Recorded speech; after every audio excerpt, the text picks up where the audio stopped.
আসসালামু আলাইকুম প্রিয় দর্শক, চ্যানেল আই সংবাদ এখন স্টুডিও থেকে আপনাদের শুভেচ্ছা সহ স্বাগত জানাচ্ছি। আর সংবাদের পুরোটা জুড়েই আপনাদের সঙ্গে থাকবো আমি সাইদুর রহমান। আশা করছি আপনারা আমাদের সঙ্গে থাকবেন। এখন সবার আগে শুনুন যথারীতি সুপার ফ্রেশ ফর্টিফাইড সয়াবিন তেল সংবাদ শিরোনাম। রংপুরে আবু সাইদ নিহতের ঘটনায় 2 পুলিশ সদস্য বরখাস্ত, অনেক মৃত্যুই পুলিশের গুলিতে হয়নি বললেন স্বরাষ্ট্রমন্ত্রী।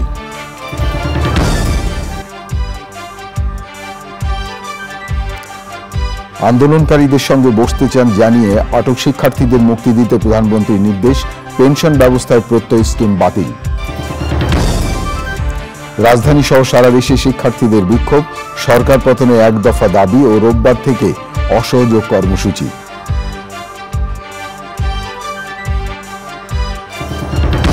কোটা আন্দোলনে গ্রেফতার ঢাকার 26 সহ বিভিন্ন জেলায় শিক্ষার্থীদের জামিন, মামলা বাতিল ও হয়রানি থেকে মুক্তির দাবি।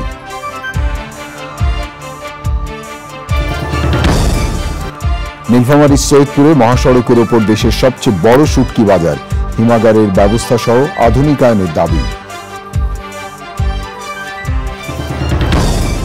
এবং প্যারিস অলিম্পিকে হতাশ করলেন বাংলাদেশের দ্রুততম মানব ইমরানুর ও সাঁতারু সোনিয়া, ফরাসি সাঁতারু লিও মার্সার আসরে 4র্থ স্বর্ণপদক জয়।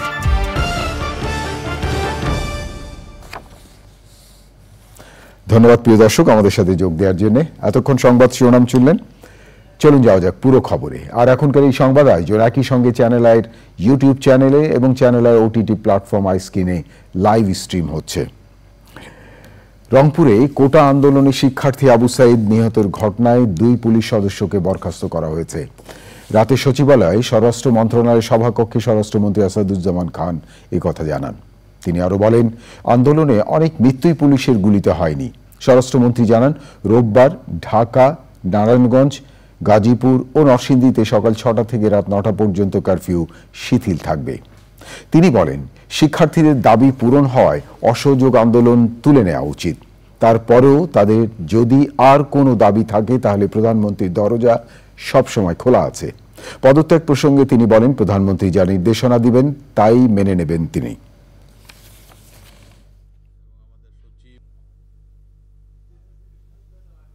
ঢাকা মহানগর, ঢাকা জেলা, গাজীপুর মহানগর, গাজীপুর জেলা, নারায়ণগঞ্জ ও নরসিংদী জেলার পরবর্তী নির্দেশনা না দেওয়া পর্যন্ত কারফিউ অব্যাহত থাকবে।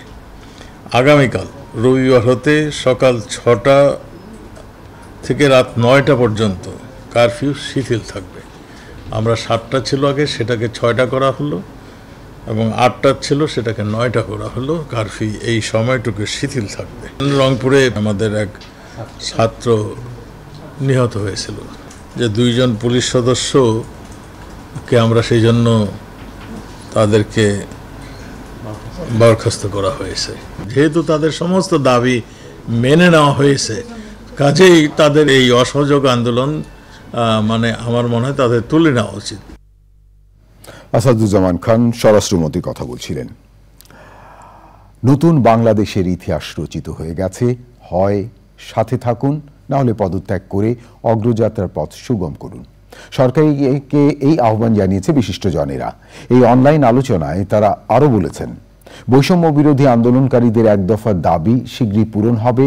ভয় পাওয়া জনপদে তরুণরা সাহস সংগ্রমিত করেছে, পেছনে ফেরার আর কোনো পথ নেই। আরো জানাচ্ছেন রিজবি নওয়াজ। ফোরাম ফর বাংলাদেশের আয়োজনে carnage in Bangladesh, what happened, what is next শিরোনামে আলোচনা। অনলাইনের ওই আলোচনার মূল প্রবন্ধে কোটা বিরোধী আন্দোলনের পর 15 জুলাই থেকে সংঘটিত হত্যা ও নির্যাতনের চিত্র তুলে ধরেন সিডনি পলিসি অ্যানালাইসিস সেন্টারের পরিচালক জ্যোতি রহমান। অ্যামনেস্টি ইন্টারন্যাশনালের দক্ষিণ এশিয়া বিভাগের কর্মকর্তা ইয়াসাসমিন কাভিরাতনে বলেন, রংপুরে আবু সাইদের মৃত্যু বিশ্ব বিবেককে নাড়া দিয়েছে। Every time somebody dissents, every time somebody speak up, criticize the government, that is seen as an act of betraying the country, an act of no patriotism, being terrorists, and it's such a loosely worded term. And this is also, we go back to talking about human rights, like holding politically opposite views is not a crime, dissenting is not a crime, holding protest is not a crime. The protests, we have verified evidence of unarmed protesters being assaulted, especially the case of Abu Said that shocked the whole world. আলোচকরা বলেন, ভারতের একচোখা নীতির সুযোগ নিয়ে সরকার একের পর এক যাচ্ছেতাই নির্বাচন করেছে, বিরোধী রাজনীতিকদের নির্যাতন করে চলেছে।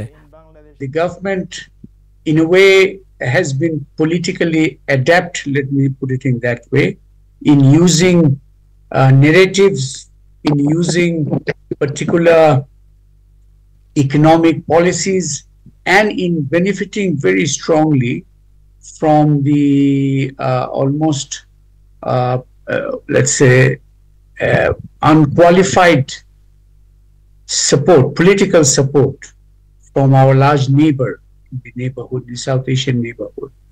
July, forever, in my mind at least, will be characterized as Red July, and Red July 2024 will be a watershed in which a nation which had lost courage seem to have found courage. Now they're asking for, their demand is just one, and that one demand is that, you know, a new participatory political system which is democratic, and it's democratic for everyone. So these students have not been able to take part in a participatory political system where they could exercise their voices, and that's what they're asking for. I think, you know, as we have heard, that we are counting every moment. So we have come quite far, and it's just a matter of, you know, time to see the final outcome of this movement. Step aside. Let the new Bangladesh emerge. And that's why those who are part of, either within, at the center of the political settlement, or those on the periphery of the dominant coalition of the political settlement, it is a moment for them to make that decision where their loyalty lies. This is the moment that it is not only Red July. The brutality and the carnage, the abject, gross violation of human rights, which has been not only in July 2024, we have seen over the years, it is a Red July, but a potential one that can rewrite the history of Bangladesh. আলোচকরা বলেন, সরকার যদি এ যাত্রায় টিকেও যায়, তবু শাসকদের মনে রাখতে হবে, অদম্য তারুণ্য কখনোই বিভ্রান্ত হয় না। রিজভিন আওয়াজ, চ্যানেল আই, ঢাকা। আর কোনো সংঘাত নয়।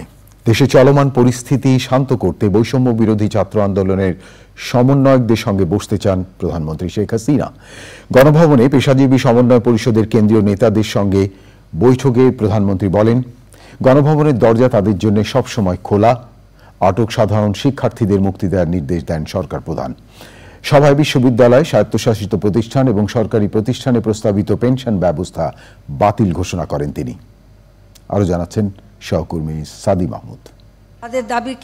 প্রধানমন্ত্রীর সরকারি বাসভবন গণভবনে পেশাজীবী সমন্বয় পরিষদের নেতাদের সঙ্গে বৈঠকে বসেন প্রধানমন্ত্রী শেখ হাসিনা। সে সময় চলমান আন্দোলন বিষয়ে বিভিন্ন নির্দেশনা দেন তিনি। কোটা সংস্কার আন্দোলন ঘিরে সহিংসতার পর আটক সাধারণ শিক্ষার্থীদের মুক্তি দেওয়ার নির্দেশ দেন প্রধানমন্ত্রী শেখ হাসিনা। প্রতিটি হত্যাকাণ্ডের বিচার হবে বলেও ঘোষণা দেন তিনি।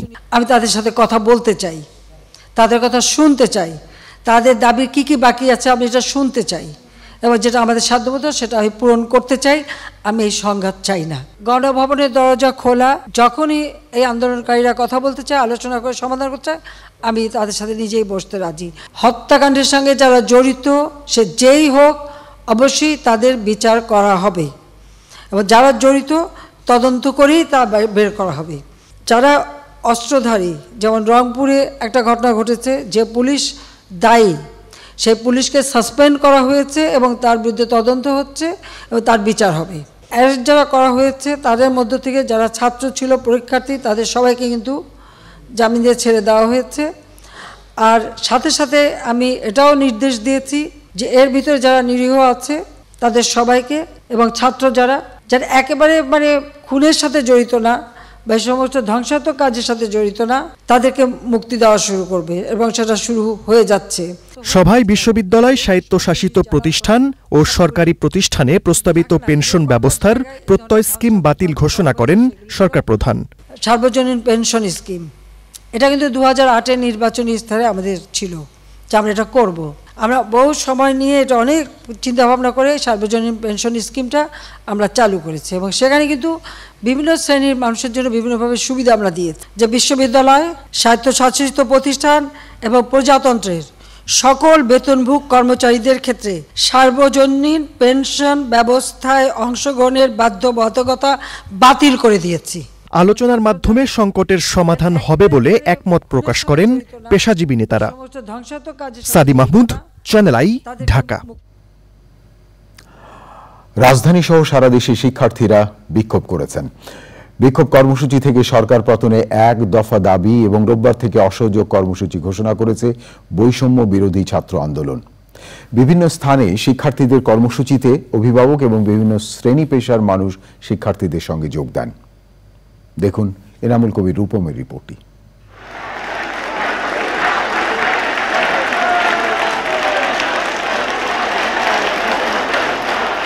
ছাত্র জনতা হত্যার প্রতিবাদ ও সরকারের পদত্যাগ সহ গ্রহণযোগ্য সরকার প্রতিষ্ঠার এক দফা দাবিতে দিনভর বিক্ষোভে উত্তাল রাজধানী।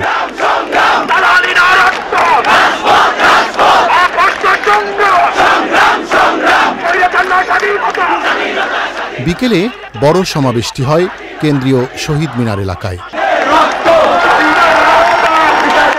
চারপাশের সড়ক অবরোধ করে চলা সব শ্রেণী পেশার মানুষের বিক্ষোভের কারণে দোয়েল চত্বর, ঢাকা মেডিকেল, বুয়েট ও টিএসসির দিকে যানবাহন চলাচল বন্ধ হয়ে যায়। 9 দফার দিন শেষ, এখন আমাদের দফা একটাই, শেখ হাসিনার পদত্যাগ। পুলিশ, র্যাব সবাই মিলে এসে স্টুডেন্টদের উপর ঝরে পড়েছে।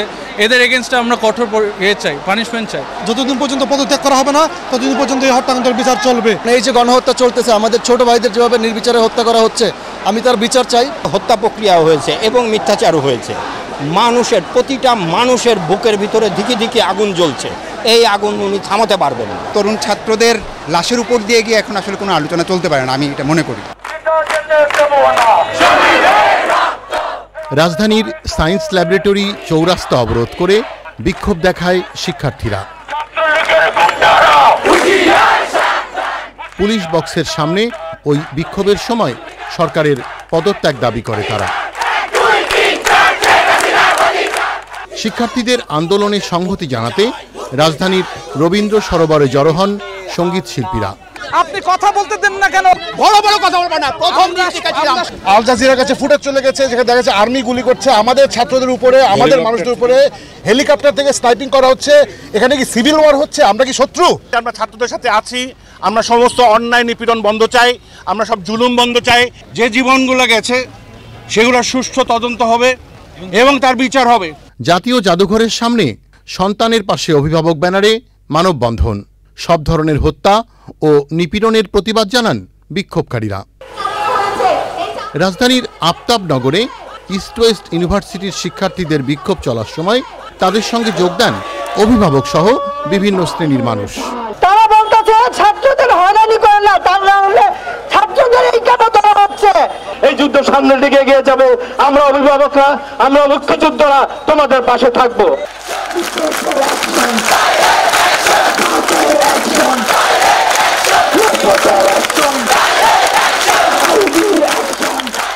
Enamul Kabir Rupam, channel I, Dhaka.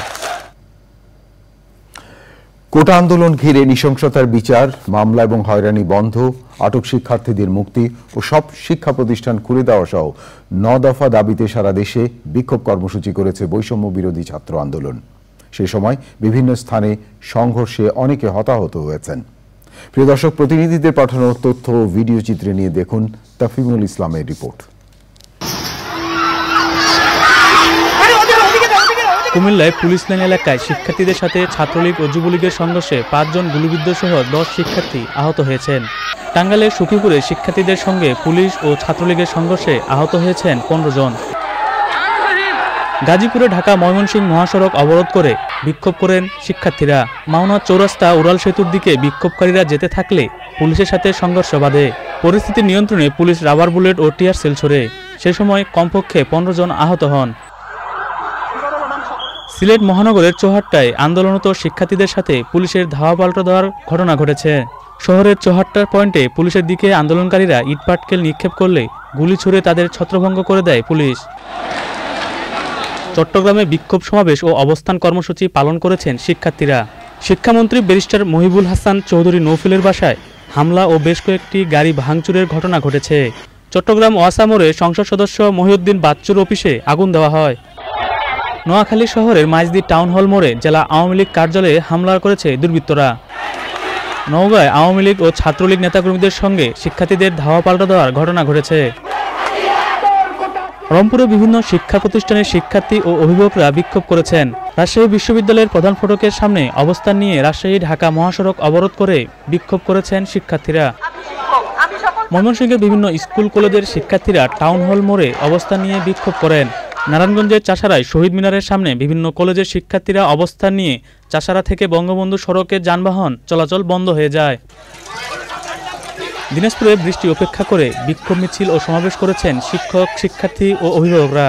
বরিশাল নগরীর কেন্দ্রীয় বাস টার্মিনাল ও বরিশাল শেরেবাংলা মেডিকেল কলেজের সামনে সড়ক অবরোধ করে বিক্ষোভ করেন শিক্ষার্থীরা। এছাড়া ব্রাহ্মণবাড়িয়া, হবিগঞ্জ, চাঁদপুর, যশোর, বগুড়া ও ঝিনাইদহ শহরে বৈষম্য বিরোধী ছাত্র আন্দোলনের ব্যানারে বিক্ষোভ মিছিল ও সমাবেশ হয়েছে।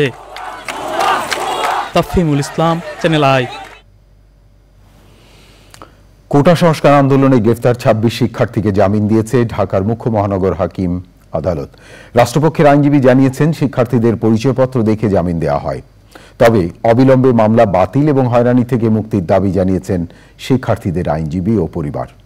বিস্তারিত ইফতেখার উদ্দিনের রিপোর্টে। গণভবনে পেশাজীবীদের সঙ্গে বৈঠকে কোটা আন্দোলনে গ্রেফতার শিক্ষার্থীদের মুক্তির নির্দেশ দেন প্রধানমন্ত্রী শেখ হাসিনা। সেই অনুযায়ী সিএমএম আদালতের 11 ও 18 নম্বর কোর্টে পুলিশের দায়ের করা বিভিন্ন মামলায় আটক শিক্ষার্থীদের জামিন শুনানি হয়। শুনানি শেষে শিক্ষার্থীদের পরিচয়পত্র দেখে জামিন দেন আদালত। রাষ্ট্রপক্ষের আইনজীবী জানান, শিক্ষার্থীদের শিক্ষা কার্যক্রম নির্বিঘ্ন রাখা ও হয়রানি থেকে মুক্ত রাখতে এই জামিন দেওয়া হয়। যেহেতু পরীক্ষা কিছুদিনের ভিতরে চালু হবে, আবার সেই সব বিষয় বিবেচনা করেই বাংলাদেশের মাননীয় প্রধানমন্ত্রী ছাত্রদের উজ্জ্বল ভবিষ্যতের কথা চিন্তা করে বিশেষ বিবেচনায় শুধুমাত্র যারা ছাত্র তাদেরকে আইডেন্টিফাই করে তাদের আইডি কার্ড প্রদর্শনের প্রেক্ষিতেই তাদেরকে জামিন প্রদানের জন্য অনুরোধ করেছেন। সে কারণেই বিজ্ঞ আদালত তাদেরকে জামিন মঞ্জুর করেছেন। তবে জামিনের পাশাপাশি মামলা বাতিল চান শিক্ষার্থীদের আইনজীবী ও পরিবারের সদস্যরা। মামলা যতদিন আছে এই ছাত্রের নিপীড়নের মধ্যে থাকবেই, সুতরাং আমরা আবেদন করি যে মামলাগুলো যেন তুলে নেওয়া হয়। ছাত্রদের নামে আমার ক্লায়েন্ট ঢোকার যেই হোক, ছাত্রদের নামে করা সমস্ত মামলা যেন তুলে নেওয়া হয়, অবিলম্বে তুলে নেওয়া হয়। চাই একদম পরিপূর্ণভাবে মুক্ত হোক আমার ছেলে। চাই আমার ছেলে কোনো অপরাধ করেনি, ও গেছিল নামাজ পড়া ওদিকে গেছে, ধরে নিয়ে গেছে। যারা অছাত্র ও নাশকতার সাথে যুক্ত তাদের জামিন মঞ্জুর করা হয়নি। ঢাকার বাইরেও বিভিন্ন আদালত শিক্ষার্থীদের জামিন মঞ্জুর করেন। Iftekhar Uddin, channel I, Dhaka. প্রিয় দর্শক, এবারে অন্যান্য খবর। দেশের বৃহত্তম শুটকি বাজারের একটি নীলফামারী জেলার সৈয়দপুরের টার্মিনাল রোডের শুটকি বাজার। মহাসড়কের ওপর অনিরাপত্তায় চলে বাজারের কার্যক্রম, নেই হিমাগারের ব্যবস্থা। দীর্ঘদিন ধরে শুটকি বাজারটিকে আধুনিকায়নের দাবি জানিয়ে আসছেন আড়তদার এবং পাইকারি বিক্রেতারা। বিস্তারিত শাইখ সিরাজের রিপোর্টে। প্রতিদিন সকালেই জমে ওঠে নীলফামারী জেলার সৈয়দপুরের টার্মিনাল রোডের এই শুটকি বাজার। একদিকে মহাসড়কের উপরেই চলে নিলাম, অন্যদিকে নানা জাতের শুটকি মাছের পসরা সাজান বিক্রেতারা। এখানে দেশের বিভিন্ন প্রান্ত থেকে শুটকি মাছ আসে দেশের বাইরে থেকেও। আবার এখান থেকে শুটকি মাছ চলে যায় উত্তরবঙ্গের বিভিন্ন বাজারে। প্রতি বছর শত কোটি টাকার শুটকি রপ্তানিও হয়ে থাকে এই বাজার থেকে।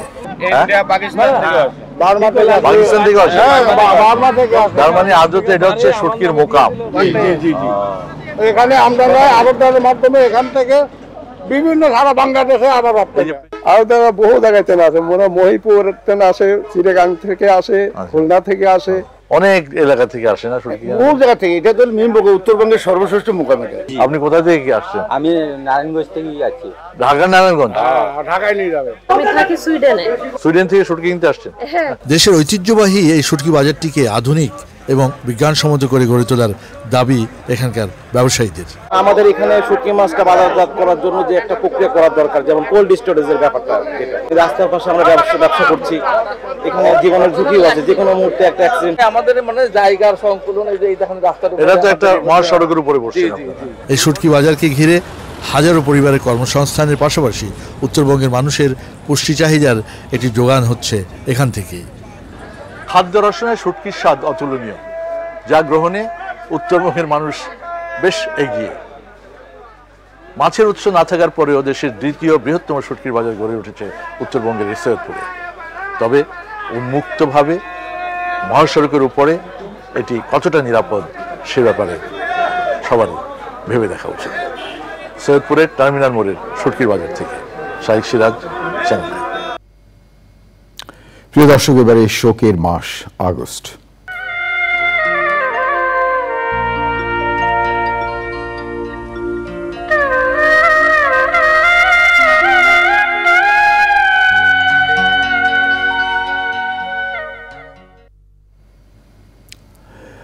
জাতির পিতা বঙ্গবন্ধু শেখ মুজিবুর রহমানকে হত্যার আগে ১৯৭৪ সালে যে দুর্ভিক্ষ হয়েছিল তা ষড়যন্ত্রের অংশ ছিল বলে উঠে এসেছে অনেক গবেষণায়।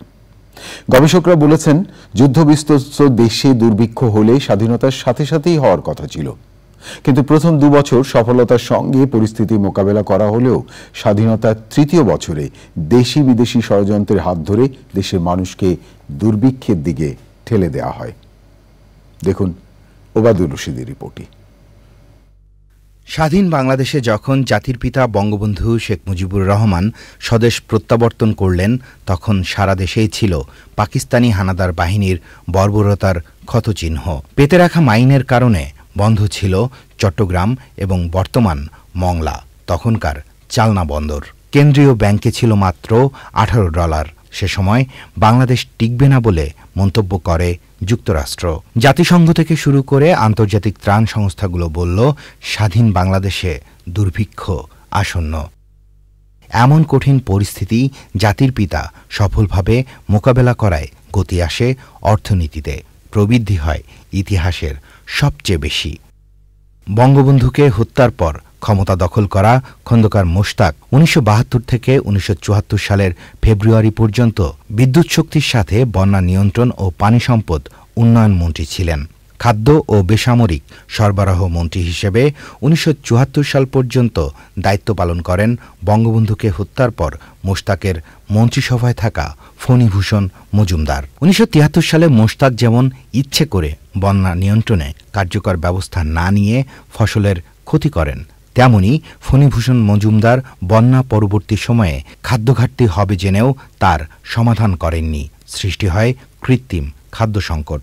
কুড়িগ্রামের চিলমারির প্রত্যন্ত জেলেপাড়ায় বাক ও বুদ্ধি প্রতিবন্ধী বাসন্তী ও তার চাচাতো বোন দুর্গাতিকে জাল পরিয়ে ছবি তুলে পত্রিকায় ছাপা হয়, যেখানে বোঝানো হয়েছিল অর্থের অভাবে কাপড়ের পরিবর্তে জাল পরেছেন তারা। কিন্তু তখনকার সময়ে ১০ থেকে ১২ টাকায় শাড়ি পাওয়া যেত, আর যে জাল তাদের পরানো হয়েছিল তার দাম ছিল কমপক্ষে ১৫০ টাকা। বাংলাদেশ কিউবায় পাটজাত পণ্য রপ্তানি করতে চাওয়ায় যুক্তরাষ্ট্র থেকে কেনা খাদ্যপণ্য বোঝাই জাহাজ বাংলাদেশে ঢুকতে দেওয়া হয়নি। জাতির পিতা বঙ্গবন্ধু শেখ মুজিবুর রহমানকে হত্যার আগে এভাবেই নানা ষড়যন্ত্র এবং অপপ্রচার চালায় দেশি বিদেশি ষড়যন্ত্রকারীরা। Obaidul Rashid, channel I, Dhaka. এবার আই স্পোর্টস।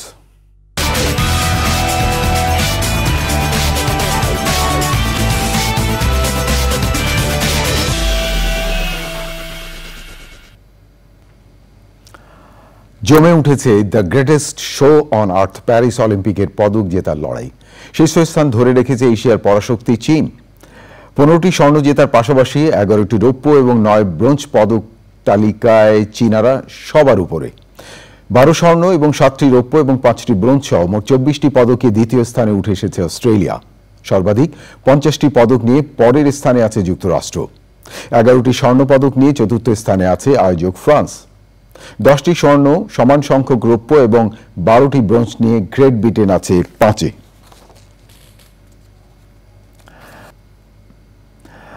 খুলনা মহানগরীর গল্লামালী এলাকায় সংঘর্ষে নিহত পুলিশ কনস্টেবল সুমন ঘরামিকে গার্ড অফ অনার দিয়েছে খুলনা মেট্রোপলিটন পুলিশ।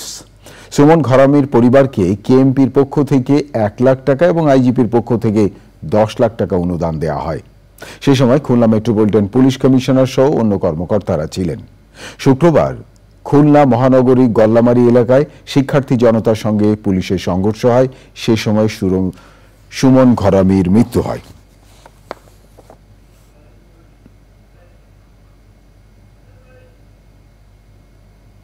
আমার হাতে আরো খবর আছে প্রিয় দর্শক, দেখতে থাকুন চ্যানেল আই সংবাদ। এবারে বিরতি, আর বিরতির পর যা দেখতে পাবেন।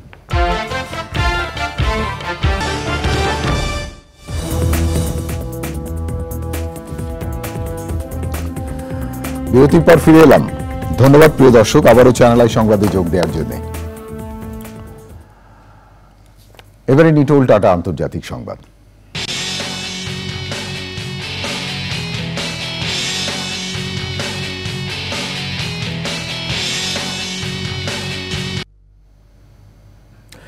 ইরানে হামাস প্রধান ইসমাইল হানিয়ার হত্যার পর মধ্যপ্রাচ্যে আরও সহিংসতার আশঙ্কায় ওই অঞ্চলে সামরিক শক্তি বাড়ানোর সিদ্ধান্ত নিয়েছে যুক্তরাষ্ট্র।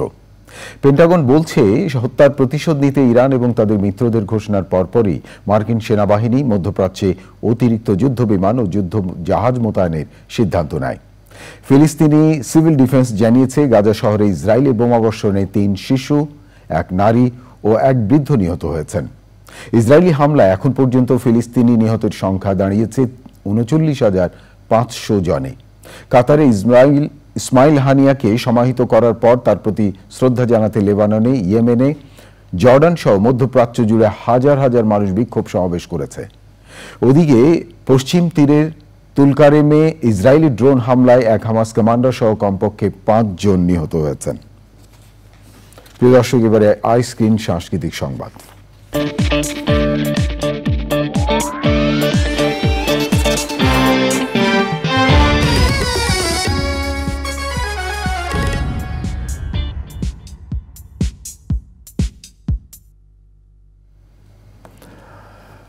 কোটা সংস্কার আন্দোলন ঘিরে দেশের উদ্ভূত পরিস্থিতিতে সম্প্রতি দেশে নতুন কোনো চলচ্চিত্র মুক্তি না পাওয়ায় হলগুলোতে ঈদের ছবি তুফান এবং 12ই জুলাই মুক্তি পাওয়া আজব কারখানা ছবি দুটি চলছে। পাশাপাশি শুক্রবার স্টার সিনেপ্লেক্স সহ কয়েকটি মাল্টিপ্লেক্সে হলিউডের নতুন ছবি ডেডপুল অ্যান্ড উলভারিন মুক্তি পেয়েছে। 26শে জুলাই আন্তর্জাতিকভাবে মুক্তি পায় ডেডপুল ফ্র্যাঞ্চাইজির 3য় ছবিটি। কোটা সংস্কার আন্দোলন ঘিরে সহিংসতা এড়াতে 18ই জুলাই সিনেমা হল বন্ধ হয়ে যায়। কারফিউ শিথিল হলে 25শে জুলাই সীমিত আকারে হল খোলা হয়। তবে দর্শকের অভাবে কয়েকদিনের মাথায় কোনো কোনো একক হল আবারও বন্ধ হয়ে যায়। তবে মাল্টিপ্লেক্সে কিছু কিছু শো চলছে। এবারে জয় বানানা ফাইবার মেশিন সিল্ক সিটি সংবাদ।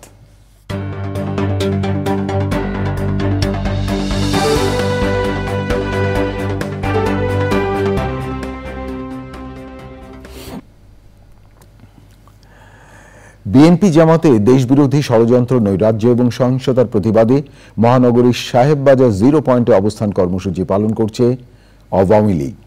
রাজশাহী সিটি কর্পোরেশনের মেয়র AHM খায়রুজ্জামান লিটনের নেতৃত্বে অনুষ্ঠিত কর্মসূচি শেষে মহানগর আওয়ামী লীগের দলীয় কার্যালয় থেকে বিক্ষোভ মিছিল বের হয়।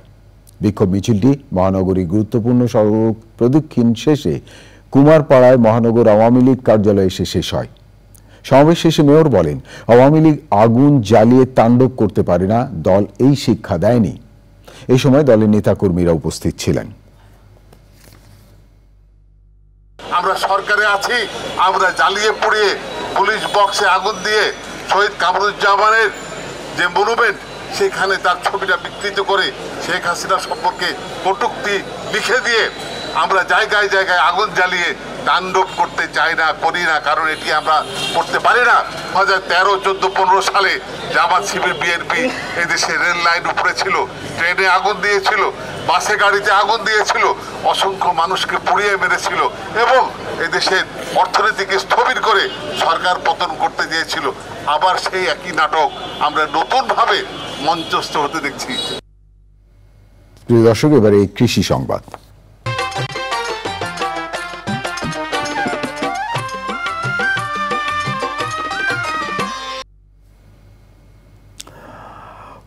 অপর্যাপ্ত বৃষ্টির কারণে চলতি বর্ষা মৌসুমে মাগুরায় ধান চাষিদের জমিতে সেচ দিয়ে নির্ভর করতে হচ্ছে ভূগর্ভস্থ পানির উপর।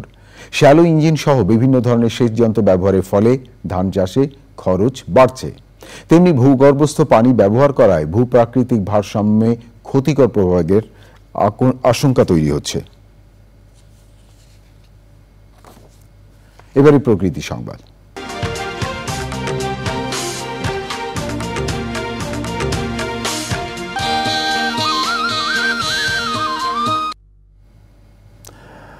বগুড়ায় বিভিন্ন সড়কের দুপাশে রোপণ করা হচ্ছে শত শত তাল গাছ। এতে আঞ্চলিক শোভাবর্ধনের পাশাপাশি কমবে বজ্রপাতে মৃত্যুর হারও। শুধু রোপণই নয়, প্রাকৃতিক দুর্যোগ মোকাবেলা সহ প্রাণ প্রকৃতি রক্ষায় রক্ষণাবেক্ষণেও জোর দেন সংশ্লিষ্টরা।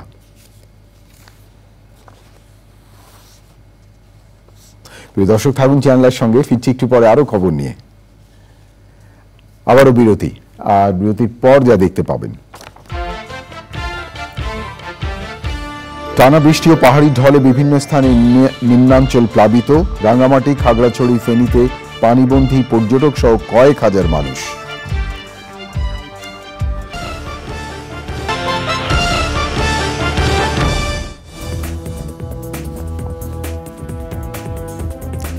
প্রিয় দর্শক, বিরতির পর ফিরে এলাম চ্যানেল আই সংবাদে আরো খবর নিয়ে। আপনাদেরকে আরেকবার স্বাগত জানাচ্ছি।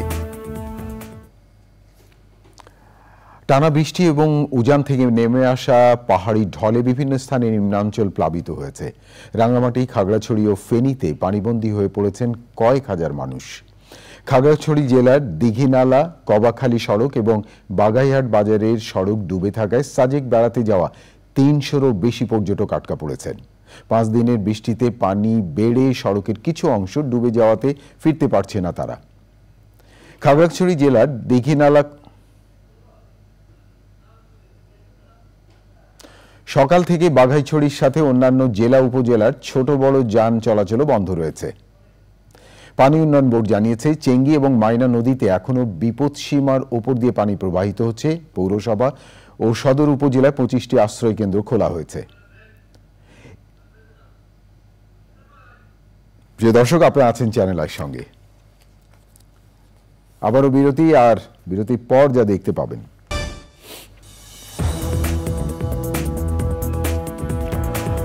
প্রিয় দর্শক, সবশেষ খবরগুলো নিয়ে আবারও ফিরে এলাম চ্যানেল আই সংবাদে। এবারে খেলার খবর।